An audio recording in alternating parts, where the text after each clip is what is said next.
si la viva, si la viva, y la música. Sasi na logra rin sa sulit na ang may patisa.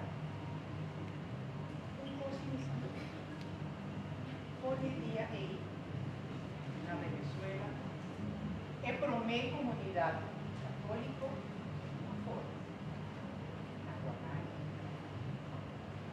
Un parinato muy importante en cuya aparición de la vida.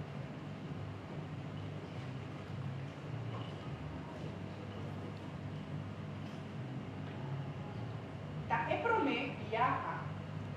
Virgen María te aparece y la entero en familia. Mamá, tata, e promé viaja.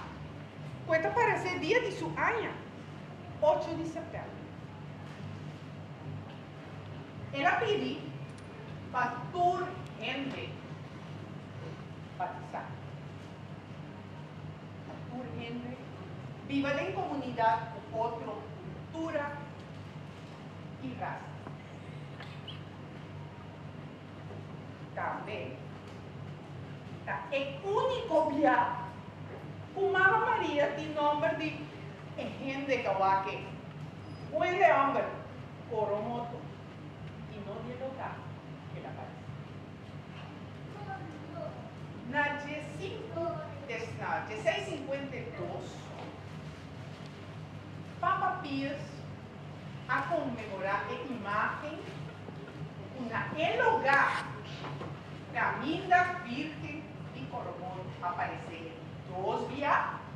Esta de Hechosa de Coromoto na atraja en misa más sagrada y una imagen más bonita.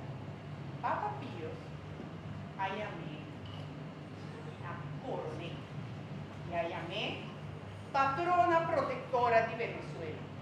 Porque día tur 1 de septiembre nos tur como venezolano ta honranos mama y ta pide su petición y nos ta reza na gente y adoré.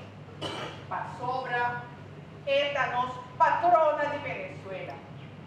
¡Salve Virgen de Coromoto!